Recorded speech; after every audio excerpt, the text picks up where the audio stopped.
Então é isso, beleza? Vamos lá. Primeiramente, boa noite, meus heróis. Boa noite.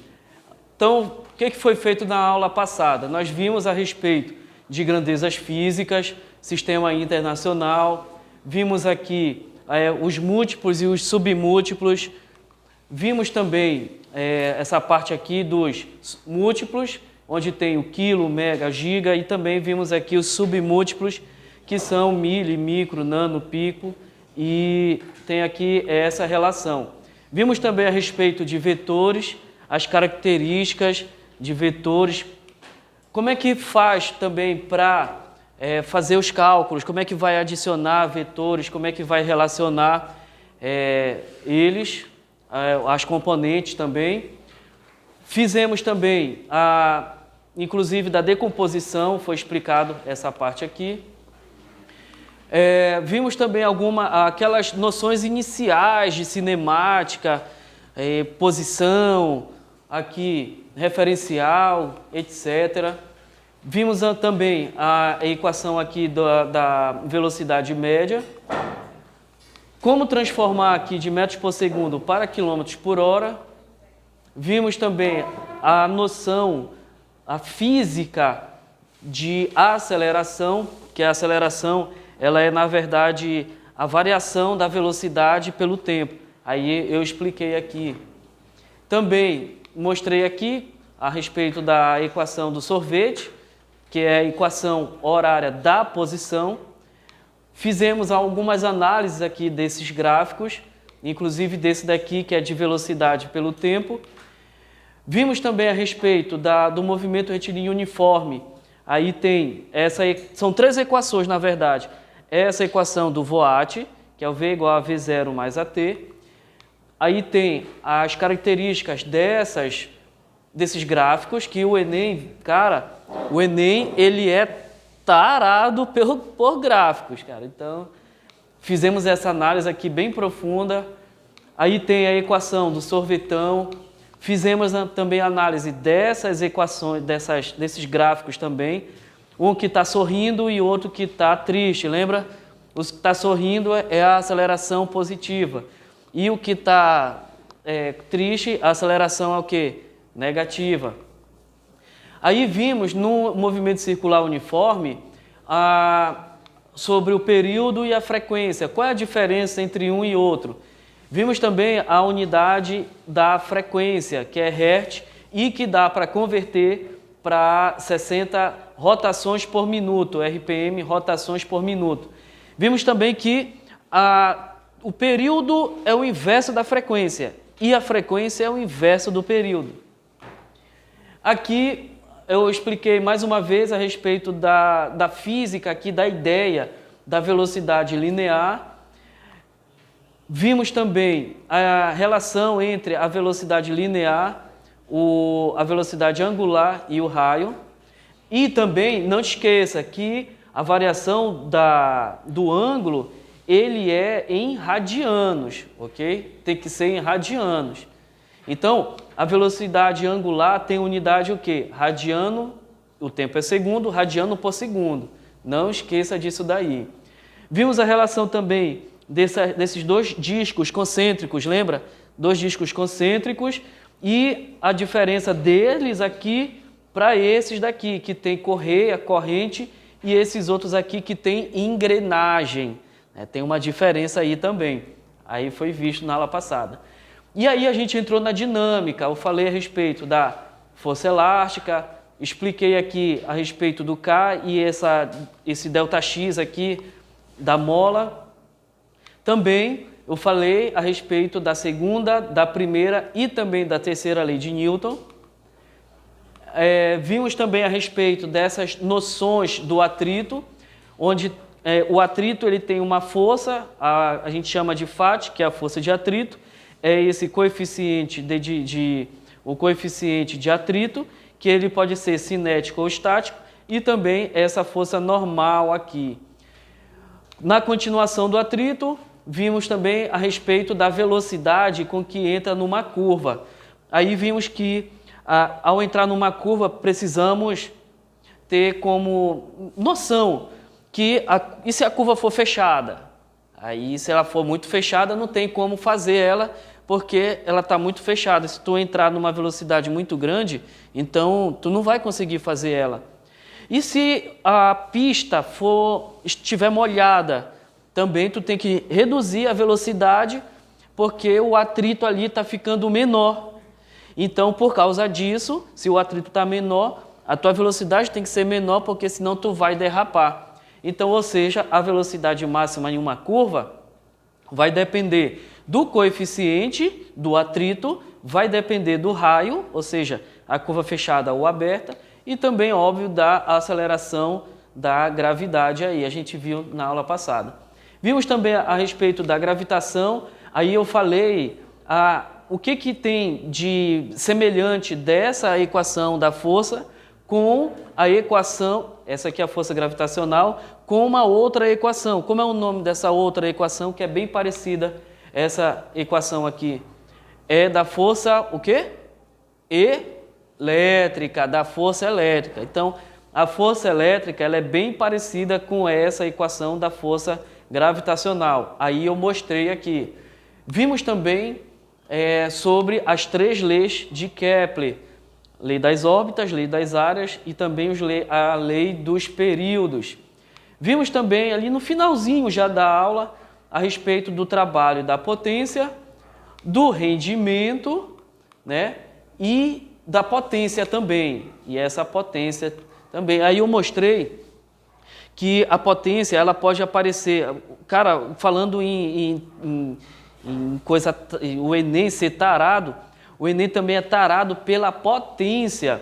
E potência aparece várias vezes. Aparece na potência mecânica, que é essa daqui. Aparece na potência elétrica, que é a potência desses equipamentos. Aí tu pega, por exemplo, uma chapinha. Aí nessa chapinha, que é... Eu só vi a etiqueta, não é porque eu use. Eu não vou usar um equipamento que eu não vou conseguir usar, é a chapinha. E aí tu coloca lá... Tu vê lá na chapinha, tem uma etiqueta. Nessa etiqueta tem algumas informações. Essas informações são informações elétricas, que é justamente do quê? De voltagem, de potência. E aí dá para descobrir quanto que esse equipamento, no caso aqui a chapinha, está consumindo, calculando pela corrente elétrica. Aí é aquela equação do U-que-ri. U é igual a R vezes I. Essa equação eu já mostrei também. Ou seja, então aqui, várias potências. Potência mecânica, que é essa daqui. Potência elétrica, que eu acabei de dizer. Tem mais uma potência também, a potência térmica, onde a gente vai relacionar a quantidade de calor pelo tempo. Também isso aparece nas questões em que tem o chuveiro elétrico. As questões de chuveiro elétrico, aí eu utilizo muito esse negócio de potência aí. Rendimento é a potência que é utilizada dividido pela potência total. E agora é hoje, é o agora, é energia mecânica, é o valendo de hoje. Veja, a energia mecânica ela está relacionada com duas energias, 2 tipos de energia. Uma delas é a energia cinética e a outra é a energia potencial. Então, já memoriza aí que energia mecânica está relacionada com 2 energias, energia cinética e energia potencial. A energia cinética, ela está relacionada com o movimento. Então, a energia cinética está relacionada com movimento. Movimento, energia cinética. Energia cinética, movimento. Então, não te esquece disso. A outra coisa também de energia cinética é a equação, que é essa daqui. Energia cinética é igual a massa vezes a velocidade ao quadrado dividido por 2. Essa daqui, mv² sobre 2, é a equação da energia cinética, onde o m é a massa, v é a velocidade e o 2, adivinha o que é? É 2. Então, mv² sobre 2 é a energia cinética. E a unidade de energia cinética é qual? Quem lembra aí? A unidade de energia cinética. A unidade de energia cinética é? Bora! A unidade de energia cinética é o joule. Energia cinética é joule. Se for energia, é joule no sistema internacional. Energia potencial, adivinha qual é a unidade? Qual é a unidade? Joule. A unidade de energia potencial elástica, qual é? Joule. A unidade de energia potencial gravitacional, qual é? Joule. A unidade de trabalho, qual é? Trabalho, fabuloso? Trabalho.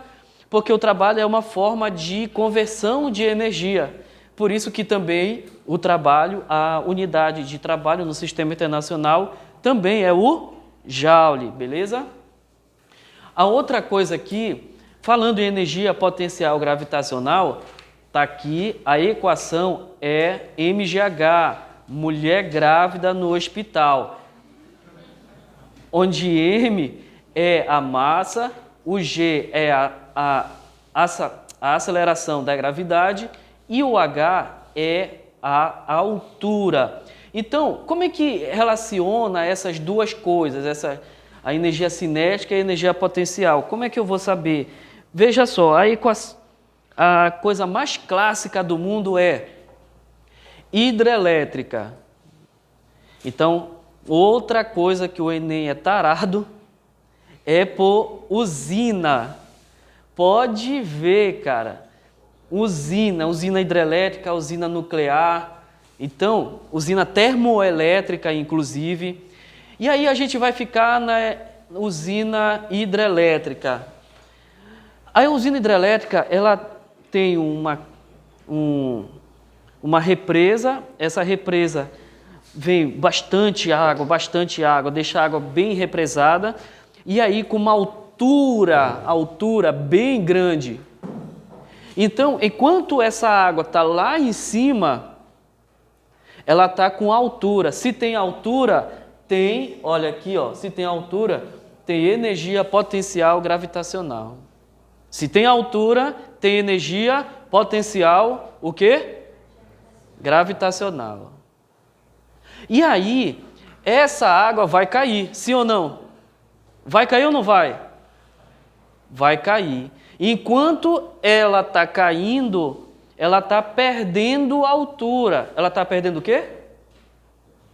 Bora, meus heróis, esperta. Está perdendo, enquanto cai, está perdendo altura. Enquanto cai, está perdendo o quê? Enquanto está perdendo altura, ele está perdendo energia potencial gravitacional. Mas, ao mesmo tempo em que ela está perdendo a energia potencial gravitacional, também ela está ganhando uma coisa. Ela está ganhando movimento. E se ganha movimento está relacionado com energia cinética. Ganha energia cinética, fabuloso? Sim. Então, ao mesmo tempo, na queda, ela está perdendo energia gravitacional na queda e está ganhando cinética. Perde a potencial, ganha cinética. Quando chega lá embaixo, ela está com uma energia cinética máxima. E a energia potencial? Zero, porque já chegou aqui no chão e aqui, momentos antes de chegar no chão, a energia potencial gravitacional é zero. Por quê? Porque ela já está na referência, a altura é zero, e zero vezes g vai ser zero, e esse zero vezes m vai ser zero. Por isso que aqui no chão, na referência, a energia potencial gravitacional vai ser nula. Outra coisa também que deve atentar é para a energia potencial elástica. Muita gente confunde a força elástica com a potencial elástica. Eu vou repetir aqui, ó. Força elástica é menos K vezes ΔX. Essa é a força elétrica. E essa aqui, que é outra coisa, é energia potencial elástica. Veja a diferença. Na força elétrica, tem esse negativo aqui, que é a força restauradora. Lembra da aula passada que eu falei que é uma mola? Então aqui, ó, isso aqui é uma mola normal, eu não estou nem comprimindo e nem esticando. Levanta a cabeça, olha para cá. Essa é uma mola, eu não estou nem comprimindo e nem esticando. Essa aqui é a mola. Aí quando eu puxo, tem uma força, enquanto eu estou puxando para lá, tem uma força que está puxando para cá. Essa que está puxando para cá é a força restauradora. Por isso que aparece negativo aqui. E o K? O K, eu falei na aula passada, o K é a qualidade da mola. Tem algumas molas que são extremamente finas, tem outras molas que são bem mais grossas. Então esse K tem tudo a ver com a mola. E o nome desse K é constante elástica. E esse ΔX esse é o tamanho da mola. Então, quando eu puxar daqui para cá, esse ΔX é o tamanho da onde até onde eu puxei, até o tamanho normal da mola, que é esse daqui, ó. Então, daqui para cá, que é o nosso ΔX. E se comprimir? Se comprimir, aí é esse tamanho, daqui até onde eu comprimi, ó. Esse aqui é o nosso ΔX. Isso vale para força restauradora, para força elástica. Agora, a energia, quando eu puxo aqui, e faz de conta que eu estou com a mola bem aqui, ela é bastante forte, e aí eu vou fazer isso daqui. Mesmo não sabendo física, fazendo de conta que eu não sei física, quando soltar, o que vai acontecer? Soltei, o que acontece com o meu olho? Sal. Ou seja, tem uma energia, quando eu puxo aqui, enquanto eu estou seguro, tem uma energia. E essa energia vai depender da mola, ou seja, vai depender do K, e vai depender também dessa distância que eu estou puxando, e essa distância é o quadrado. Então, quanto mais distante eu tiver aqui, maior é essa energia potencial elástica armazenada. Ao quadrado, olha só. E aí, soltei farelo, sal aqui para os meus olhos azuis, ok? O que mais que temos aqui?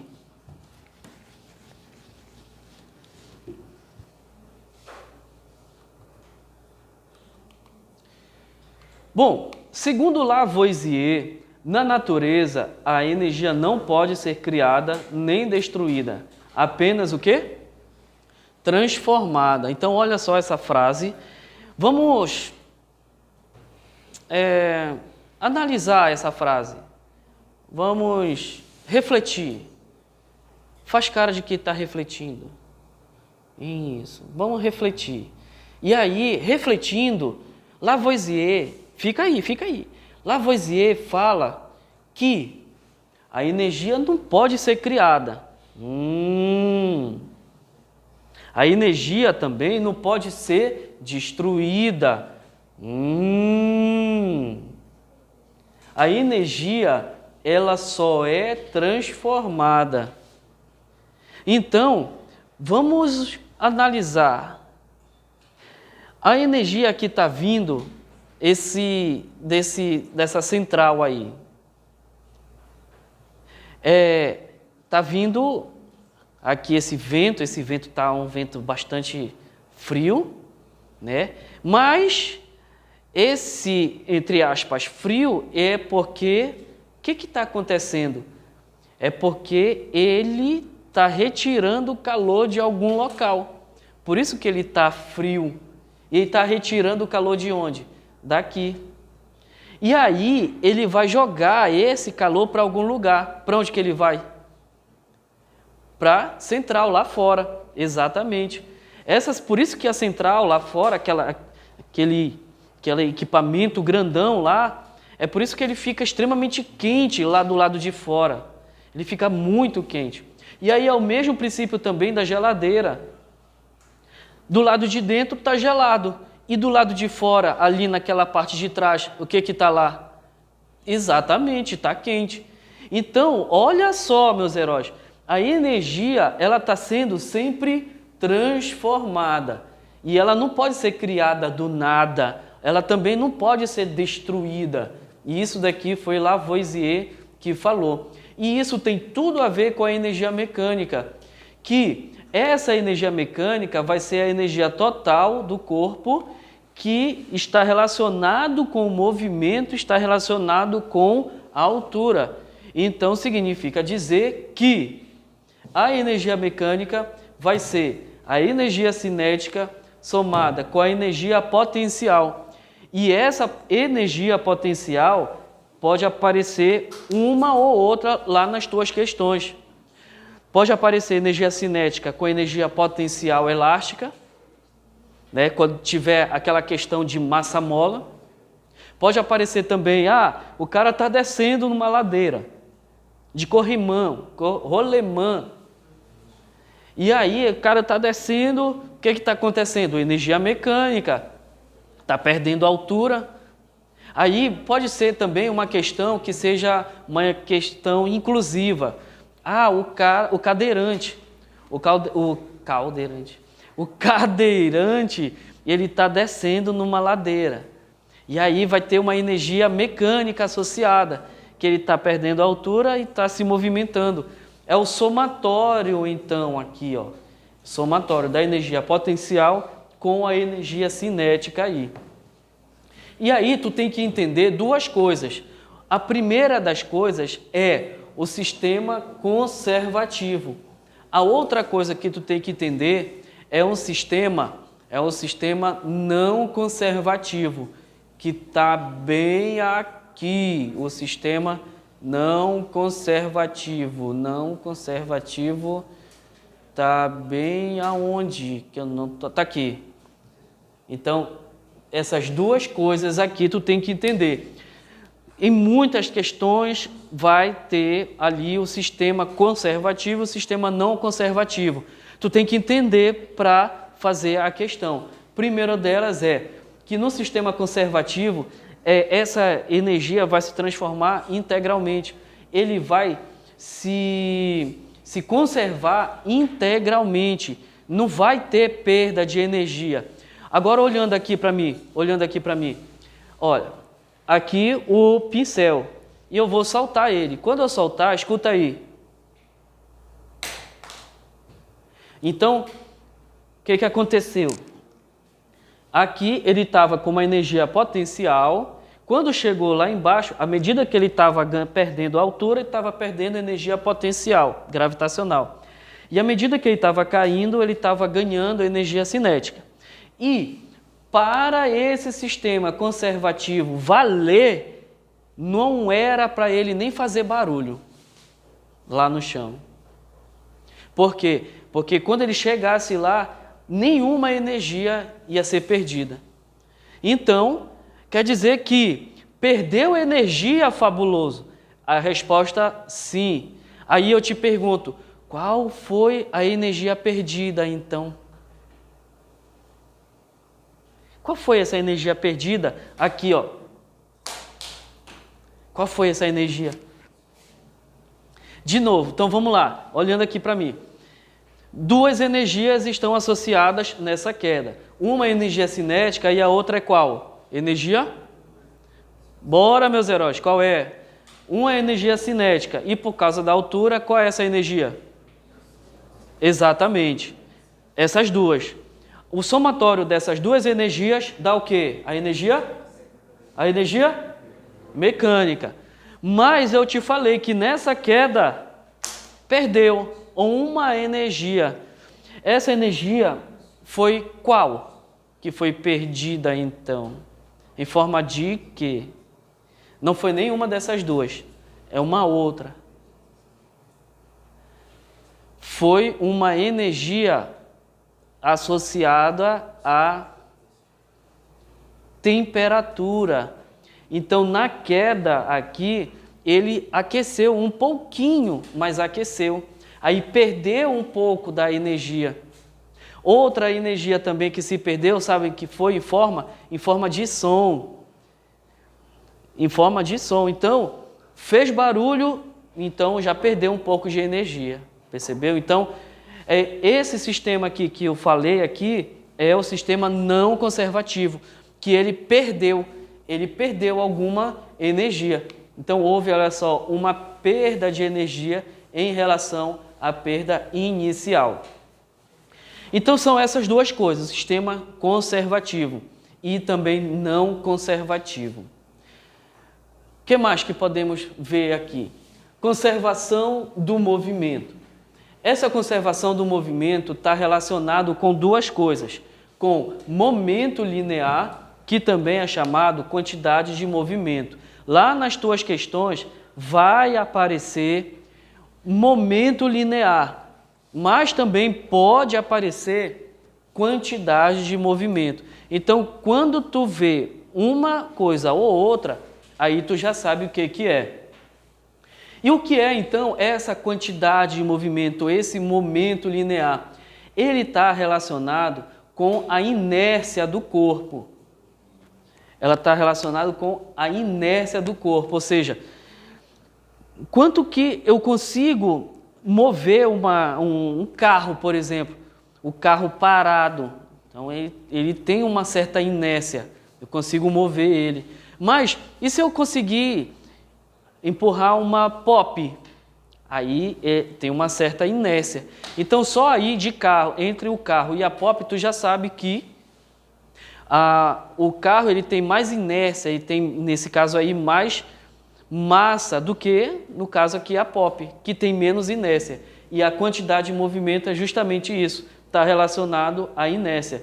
E a equação da quantidade de movimento é a massa do que eu acabei de dizer e também tem a ver com a velocidade.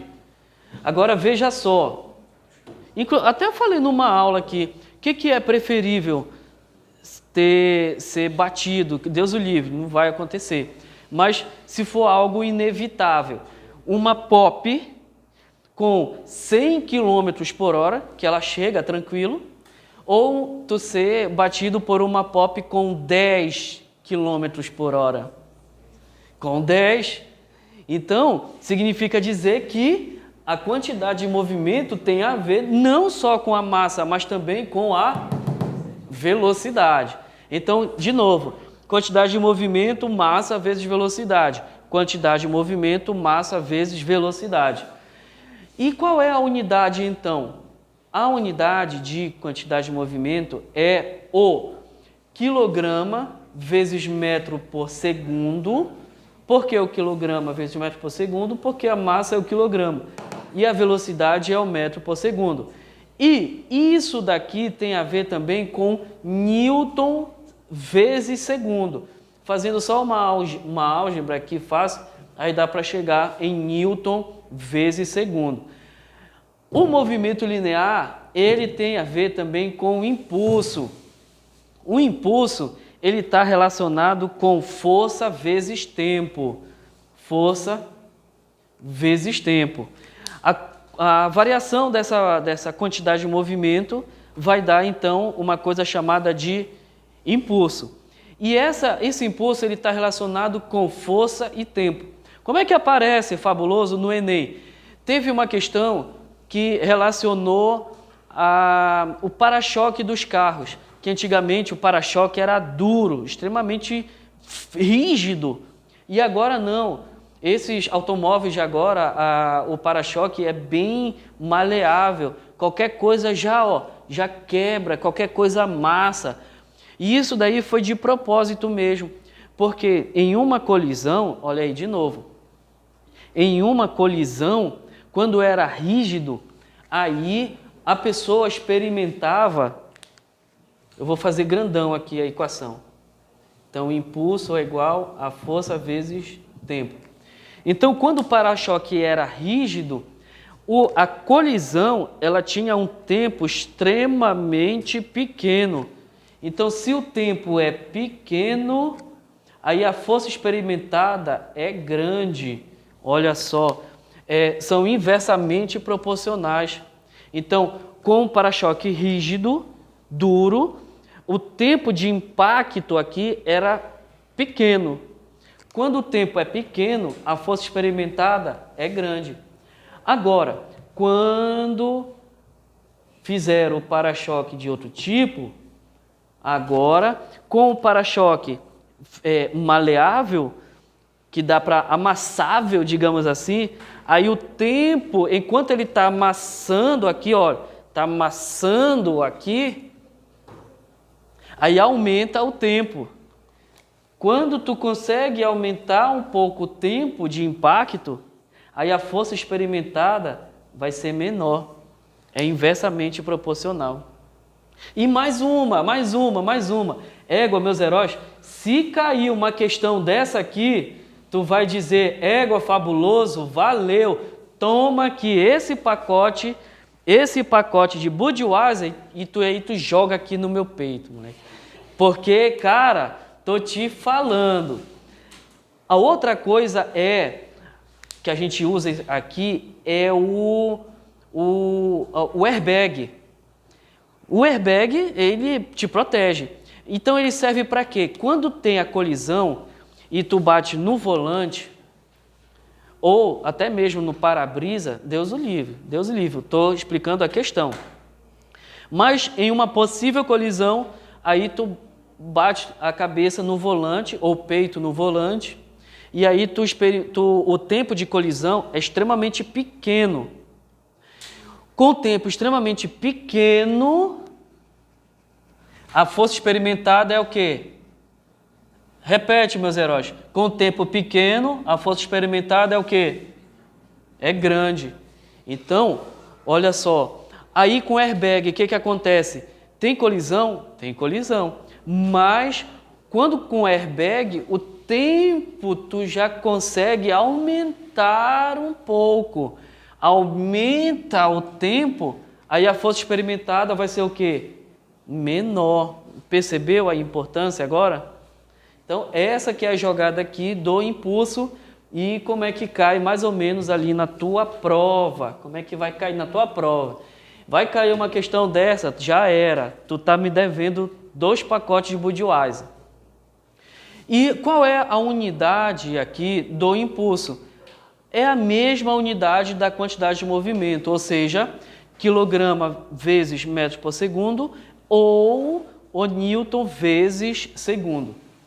E falando em colisão, ainda dentro de conservação do movimento, em colisão é o seguinte, se colocar numa definição, qual é a definição de colisão? Aí vai ser o contato rápido entre 2 corpos.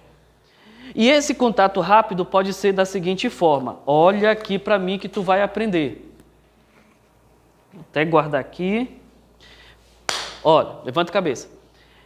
Numa colisão, tem esse corpo e esse corpo. Vamos colocar 2 carros. Estou falando de carro, então. Esse corpo e esse corpo. Aí vai ter a colisão. Pô. Então, ó, de novo, olha, colisão. Pô. Se nessa colisão fizer isso daqui, ó. Então, de novo, olha lá. Bateu e os 2 foram juntos. O nome disso, sabe o que é? O nome disso daqui é colisão perfeitamente inelástica. Ok? Quando 2 corpos se chocam e ficam unidos. Então, 2 carros se chocaram e ficaram unidos e se movimentaram. Então, o nome disso é colisão perfeitamente inelástica. Os 2 carros se uniram. Ou os 2 carros podem simplesmente se unir e ficar. Então, bateu, pô, ficou no mesmo lugar. É uma colisão perfeitamente inelástica. Aí aqui, olha, quando 2 carros se colidem e amassam, permanecendo colados um no outro. O nome disso é colisão, o que, meus heróis? Inelástica, perfeitamente inelástica. E aí tem, daqui eu vou passar para cá, colisões perfeitamente elásticas. Ocorre quando os corpos continuam de forma original, sem deformação. Sem deformação. Qual é o exemplo aí? Em que dois corpos colidem e não tem deformação nenhuma. Bolas de bilhar. Bola de bilhar. Então, as duas bolas, elas colidem e não tem deformação nenhuma. E não ficam juntas também. Claro, dependendo ali, né, da tacada e tal, mas enfim. Faz de conta que é uma tacada forte. E nessa tacada forte, as bolas elas não se deformam e uma não fica grudada na outra. Se não fica grudado, ela é perfeitamente o quê? Elástico. E o meio termo, eu fui aqui e eu fui aqui. O meio termo entre as duas é essa daqui, ó, que é um estado intermediário entre as colisões elásticas e inelásticas. O exemplo em uma rebatida. Em uma rebatida, vamos colocar um tênis. Tem muitos vídeos, inclusive, de TikTok. Aí vem aqueles vídeos lá que fazem câmera lenta, eu já viu? Que aí tem uma raquete aqui, essa raquete está com uma neve, e aí vem uma bola aqui, essa bola bate, quando bate, tudo em câmera lenta. Aí a raquete vai para baixo e a bola fica junto com a neve aqui, né? Então, aí só depois que a neve cai junto com a bola. Então aquilo lá, esse vídeo, na verdade é um exemplo de colisão parcialmente elástica. Outra coisa também que tu deve saber é o coeficiente de restituição. Ele não cai tanto assim, eu não vi tantas questões, eu vi uma ou duas aqui. Mas aí eu tenho aí nesse material, só para te saber. Além da equação, foca só nisso daqui, ó. Se o valor desse coeficiente for 1, mas de onde, Fabuloso? Veja só, está relacionado com afastamento e aproximação. Olhando aqui para mim. Em dois carros, esse e esse aqui. Enquanto esse está, eu estou na referência, esse aqui. Então, essa é a minha referência. Então, o carro está vindo de lá para cá. De lá para cá vai colidir. Então, de lá para cá, ele está se aproximando ou se afastando? É o quê? Aproximando. E essa velocidade com que ele está se aproximando é essa velocidade que tu vai colocar bem aqui. E colidiu. Aí, quando colidiu e esse carro voltou, quando colidiu esse carro voltou, ele foi para lá. Aí ele está se afastando ou está se aproximando? Afastando. Essa velocidade com que ele se afasta é esse. De aproximação é esse e de afastamento é esse daqui. Agora, quando relaciona o de afastamento, de aproximação, a velocidade, então vai dividir um com o outro e tu vai achar o valor desse E. E se esse valor for 1, significa dizer que a colisão foi elástica. Ora, porque chegou e ficou grudado.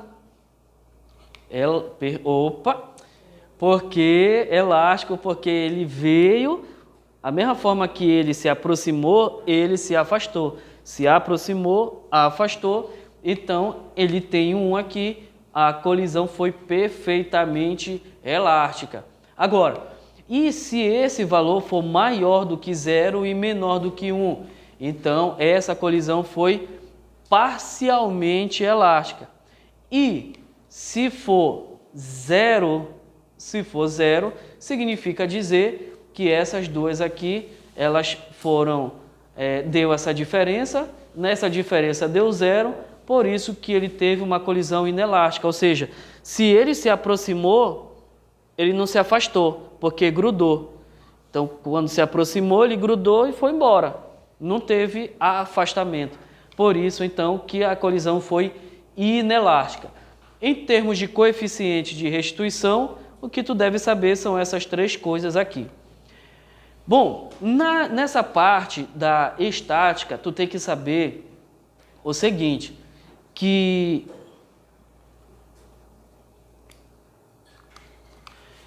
uma coisa que a gente chama de momento angular.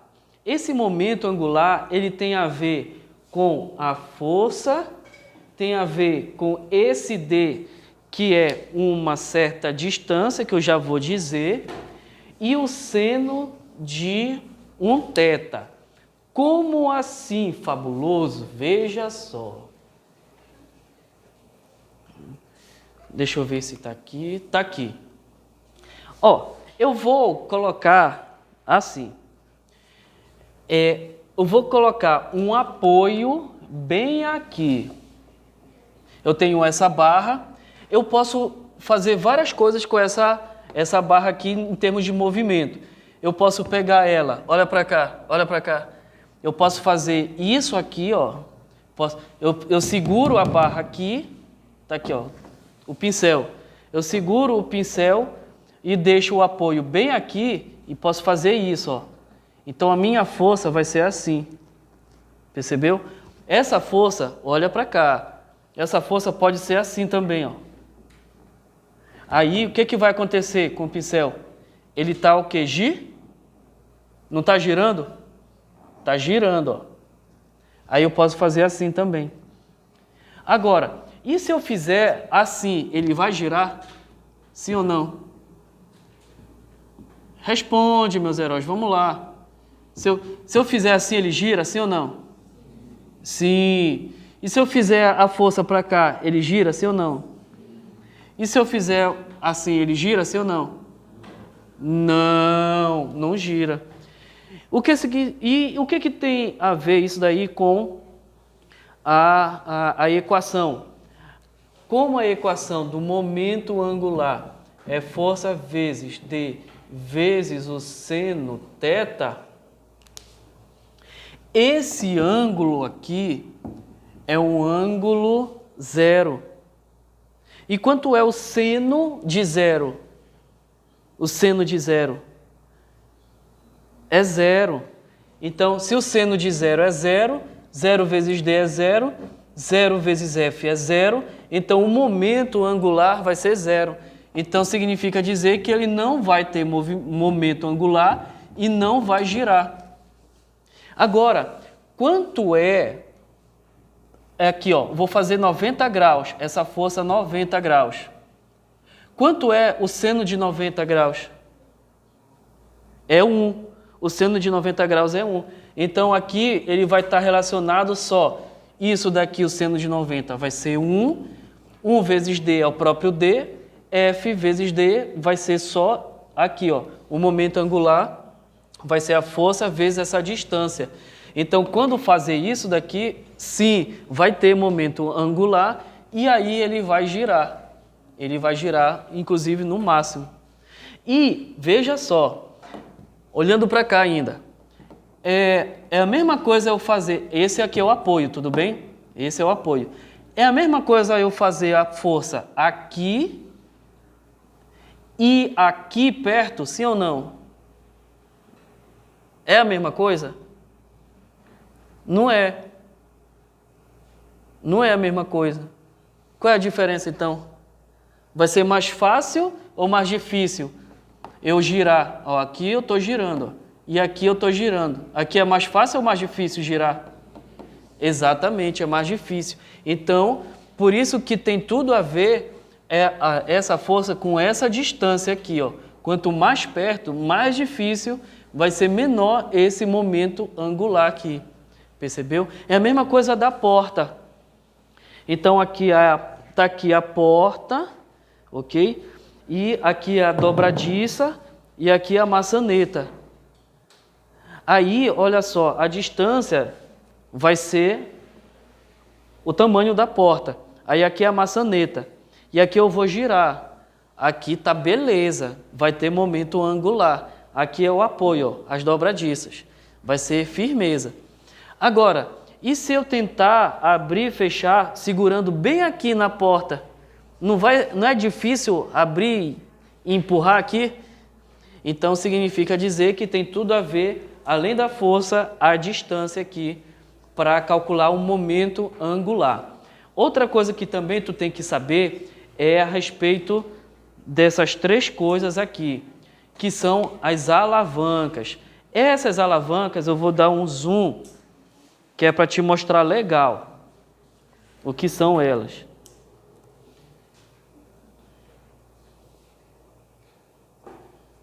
Ó, dando um zoom aqui. Alavancas são classificadas em três tipos. Isso daqui vai ter uma questão lá. Vai ter uma questão disso daqui. Então presta atenção, que é para te pagar Budweiser para mim. Interfixa, interpotente e interresistente. Então, de novo, de baixo para cima.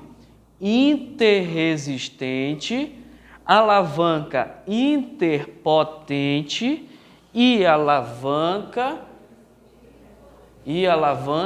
interfixa. O que é cada uma delas? Veja só.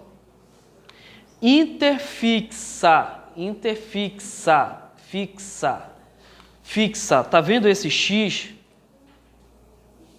Tá vendo esse X? Então, esse X aqui, tu tem que lembrar de um alicate.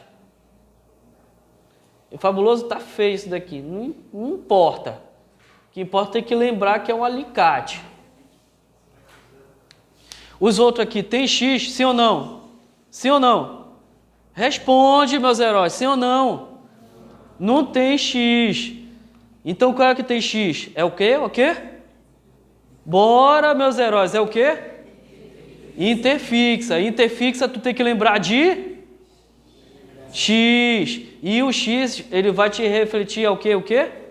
Alicate. Ou então uma tesoura. Então, olha só. As alavancas são classificadas assim quando o ponto fixo ou ponto de apoio está localizado entre as forças resistente e potente. Aqui, olha, o ponto de apoio está bem aqui no meio. Percebeu? E aqui, quando eu seguro, isso daqui é a potente. Aqui onde está passando é a resistente. Tá? Então, a potente, resistente. E entre a potente e a resistente tem um ponto de apoio, que é esse daqui. Por isso que o nome é interfixa. O outro é interpotente. Interpotente, tu tem que lembrar de uma pinça. Interpotente, uma pinça. Olha, P, pinça, pinça, P. Tem outro P aqui, sim ou não? Não. Como é que tu segura uma pinça? Faz aí no dedo. É, assim mesmo. Então, tu segura a pinça. Onde que está o apoio? Está na parte da frente ou na parte de trás da pinça, o apoio? Aqui atrás. Olha só o que está escrito. São alavancas que a força potente está entre a força resistente e o fulcro. Aqui o apoio é chamado de fulcro. Então, o apoio é chamado de fulcro. Mais uma palavra para te aprender. E a força potente é o teu dedo. E a resistente é lá a ponta da pinça. Aí quando tu tira, vou tirar aqui um pelo aqui. Vou tirar um pelo branco aqui da minha barba. Aí eu tiro com a pinça. Aonde está o meu dedo é a força potente. Aonde está tirando o pelo, lá na ponta, é a força resistente. E essa parte de trás aqui, onde está o apoio, é chamado de fulcro. E aí, pinça, potente, vara de pescar também. A vara de pescar. Outra coisa aqui é a interresistente. A interresistente, bom, interfixa X, tesoura, alicate. Interpotente, P, pinça. O que sobrar é qual? Adivinha? Interresistente. Então significa dizer que eles possuem a força resistente situada entre o ponto de apoio e a força potente, como por exemplo um carrinho de mão. O carrinho de mão. Aonde que fica o apoio de um carrinho de mão? Lá na roda. É lá na roda que é o apoio. Lá na roda que é o apoio. E onde é a força potente? Agora sim, é aqui, ó, na alça. E a resistente? É o que tu está carregando aqui. Percebeu? Então, essa que é a jogada aqui dessas três coisas que tu tem que saber. Continuando.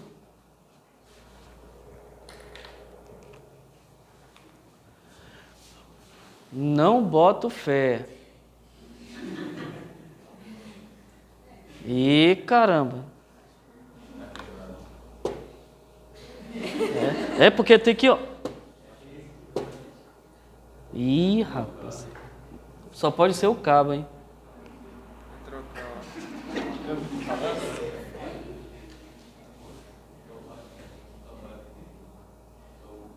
Pronto. Segura aí. Aqui. Densidade, massa específica e pressão. Esses conhecimentos tu vai levar, sabe para onde? Para química também. Não sai ninguém. Não é para sair ninguém. Fica aqui, é sério. Isso aqui é muito importante. Não é para perder nada. Vamos lá. Densidade, massa específica e pressão. Olha só o que está escrito aqui. Densidade está relacionada com a leveza. Então, olhando aqui para mim, uma pedra e aquela tampa de vinho, aquela cortiça, né? Quando tu coloca na água, quem é que afunda?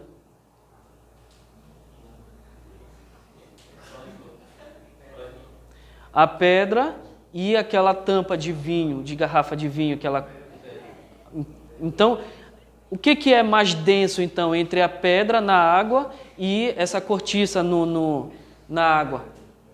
A pedra é mais densa. Então, o que é menos densa é o que é mais leve. Por isso que está relacionado aqui a essa leveza. Veja que é do mesmo tamanho, ok? Então, a densidade é isso.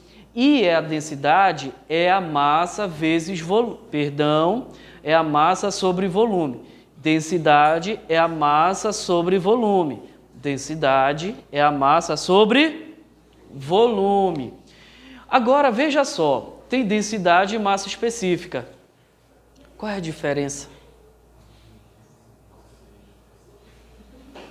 Já ouviu falar, pelo menos? Massa específica? Densidade já.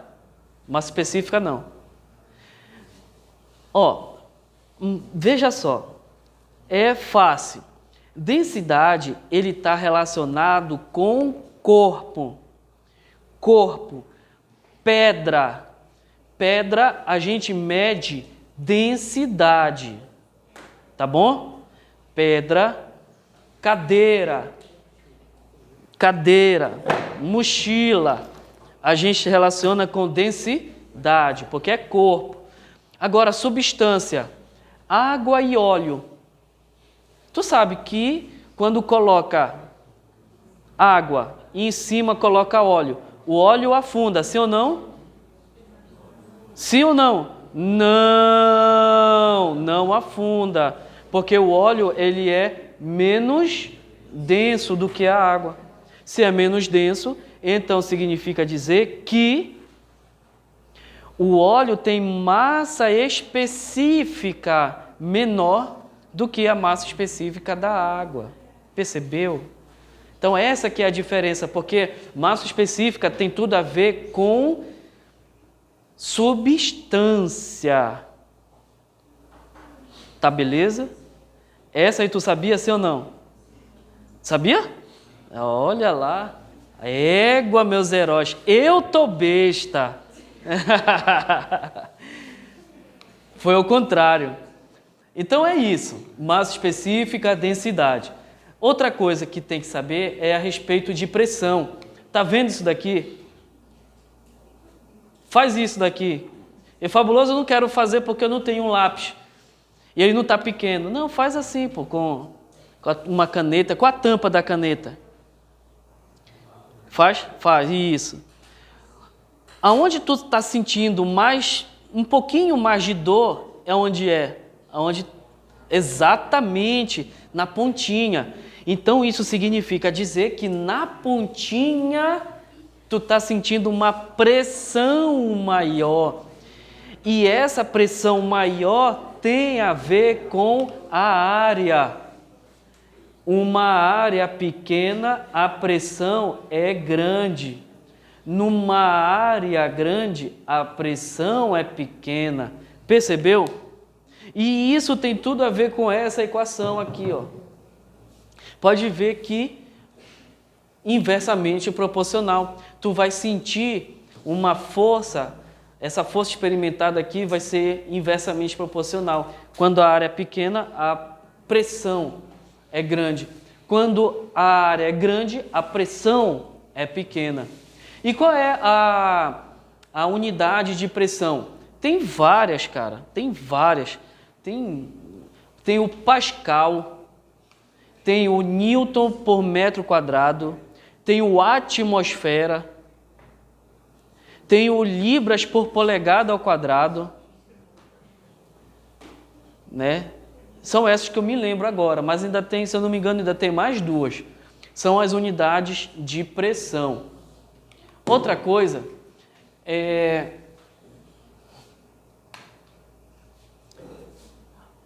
aqui, ó, o princípio de Pascal. O princípio de Pascal, tu tem que relacionar com isso daqui, olha. É graças ao princípio de Pascal que, por exemplo, ao apertar o final do tubo de pastas de dente, ela sai pelo bico. Então, tem a área da parte onde está a pasta de dente e tem o bico. Quando tu aperta aqui, ele se comunica até o bico. Outro exemplo também é o macaco hidráulico, que tu faz uma pequena força aqui. Tu já viu o macaco hidráulico? Égua, meus heróis. Eu tô besta que vocês ainda não viram como é o macaco hidráulico.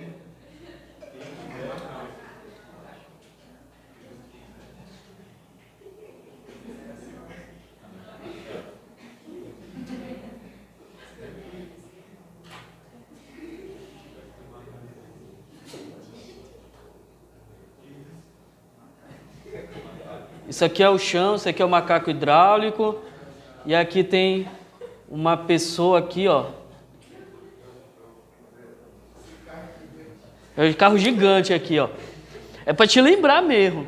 E aqui, olha, esse cara, ele tá aqui com uma barra de ferro. Ele só tá aqui, ó.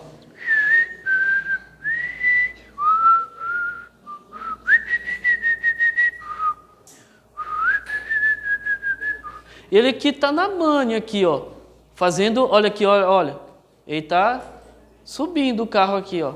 Mas o peso do carro, tu já tentou fazer isso aqui com o carro e tentar levantar? Tu é doido? É muito pesado. É muito. Então, tu só falta sair aqui, pô. Entendeu? Então é muito pesado. Mas o cara aqui com o macaco, ó, na boa. Isso é devido ao quê? Devido ao princípio de Pascal, onde essa área que ele está fazendo aqui é uma área pequena. E essa área, onde está uma área grande aqui, ele vai ter uma força bem maior. É por isso que aqui ele faz uma força pequena e aqui a força do macaco vai ser bem maior. Isso aqui é o princípio de Pascal, meus heróis. Outra coisa. Aqui, ó, tem um esquema melhor aqui. Então, aqui, uma área menor ele vai se comunicar com a área maior aqui. E essas equações aqui, dá uma lida depois. Bora para essa aqui, lei de Stevin. Essa lei de Stevin, tu tem que associar com o que aconteceu com aquele submarino em que, infelizmente, foram embora, Deus levou aqueles 3 empresários. Eram 3, não é isso? Eram 3? Eram 3, né? Lá no submarino, onde, conforme eles estavam descendo, o que estava acontecendo com a pressão? Uma pressão, olha só o nome, é uma pressão hidráulica. Deixa eu ver se está aqui. Está aqui, ó, uma pressão hidrostática. Então, essa pressão hidrostática tem a ver com o fluido. Então, é diferente nós nos aprofundarmos, por exemplo, no ar. É diferente nos aprofundarmos aqui na água. Outra coisa, a aceleração da gravidade, e a terceira coisa, olha só, a profundidade. Então, quanto mais profundo estiver na água, maior é o que é essa pressão, uma pressão hidrostática. Percebeu? Então, tu tem que relacionar esse submarino, esse esmagamento, com a pressão hidrostática, porque eles estavam numa profundidade extremamente grande. E isso aqui tem que relacionar com a lei de Stevin. Agora, só mais alguns detalhes é que, no caso aqui, tu está na superfície, né? Tá na superfície, aí tu vai e se aprofunda. Enquanto tu tá ali, vamos lá, tu tá no igarapé lá do Mamanjó, aí tu vai descer um pouquinho, lá é bem fundo. Aí tu desce um pouco, quais são as pressões que tá ali? Será que é só a pressão da água? Será que é só a pressão hidrostática, sim ou não? Não. Então, que outra pressão que vai ter? Exatamente, da atmosfera. Porque além da pressão que está na água que tu está se aprofundando, também tem a pressão aqui, ó, em cima da água, sobre a água, que é a pressão atmosfera. Por isso que a pressão total vai ser essa pressão atmosfera com a pressão hidrostática. E aí quem é que vai mandar? Se ele disser assim, calcule só a pressão hidrostática, então tu só vai utilizar o ρGH. E qual é a pressão total nesse ponto? Aí tu tem que somar com a pressão atmosférica. E ao somar, é importante que essas pressões tenham que estar na mesma unidade. É importante isso daí. E aí, isso daqui são os vasos comunicantes. É uma consequência também da lei de Stevin. Tu tem que relacionar com esses formatos aqui. Eu vou dar um zoom nele.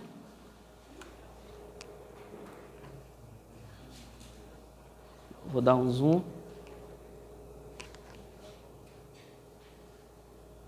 Então, pode ver que, apesar desses formatos, eles estão no mesmo nível. Dá para ver aqui?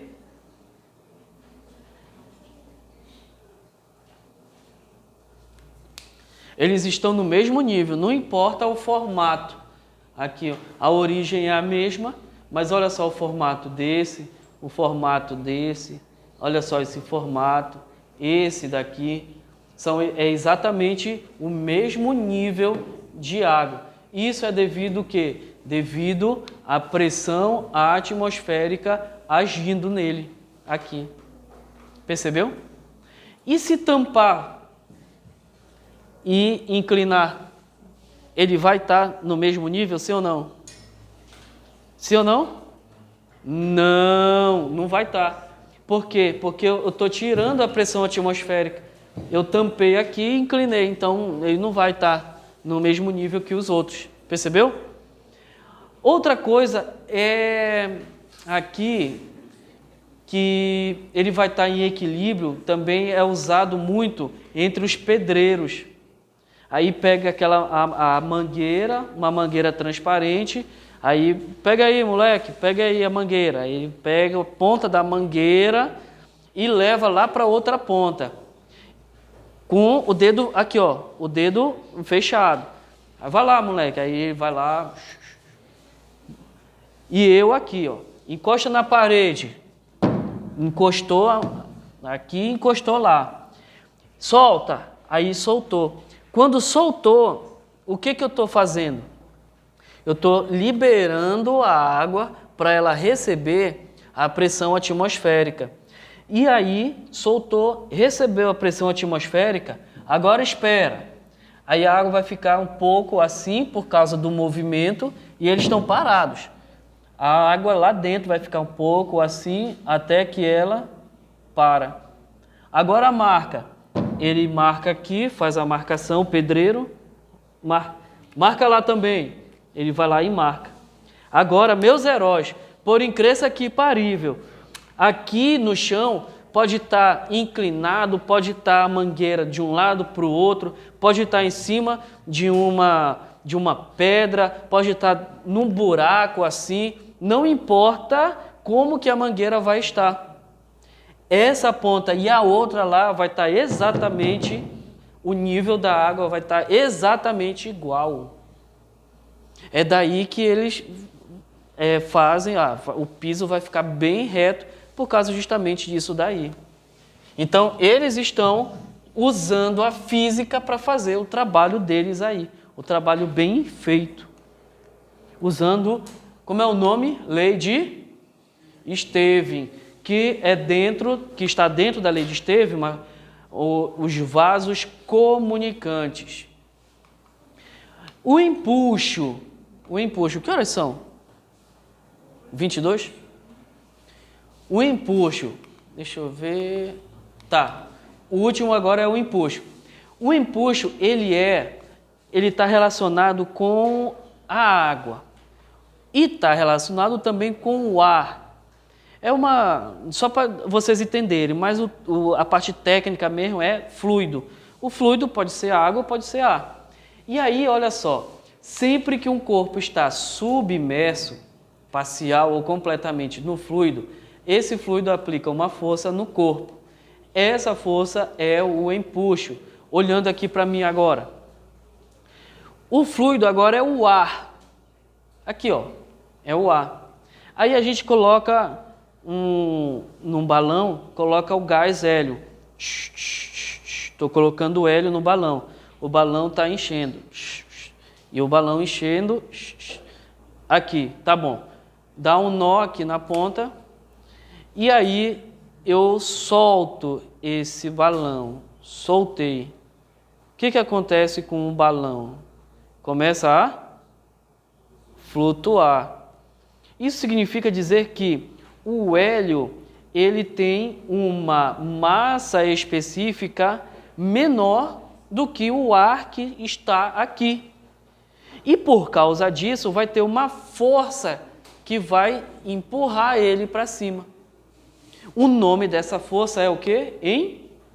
Empuxo.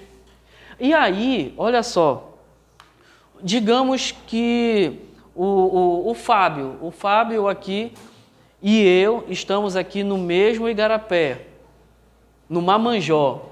E aí Fábio, olha o seguinte, eu vou te carregar agora. Aí eu carrego ele aqui dentro da água. Beleza. Agora eu vou te carregar para fora da água. Aí caramba, aí já fico com dificuldade quando está fora da água. Por que isso acontece? Por causa da lei do empuxo. Enquanto está dentro da água aqui, aí tem uma certa densidade. Olha só, tem uma certa densidade. Isso é densidade. No caso da água, massa específica, porque é substância. E aí vai ter um empuxo lá dentro da água que vai me ajudar. Aí ele fica mais leve, dentro da água. Mas aqui fora da água não. O que está fora da água? O ar. O ar ele não vai ter o mesmo empuxo que a água vai ter. E aí o empuxo vai depender também do volume e também da aceleração da gravidade. E aqui,